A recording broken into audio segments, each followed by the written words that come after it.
You are looking at Julian's pronunciation guide, where we look at how to pronounce better some of the most mispronounced words in the world, like this other curious word. But how do you say what you're looking for today?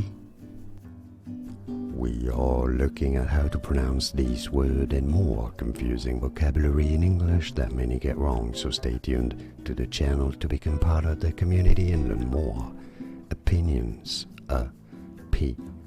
stress on the second syllable. Both British and American English pronunciations are similar. Opinions. And now you know. More videos for you here to learn more correct pronunciations. Thanks for watching. Here are more videos on how to pronounce more confusing words and names too many mispronounced. Like this video if you found it useful. I appreciate your support. I'll see you soon and thanks for watching.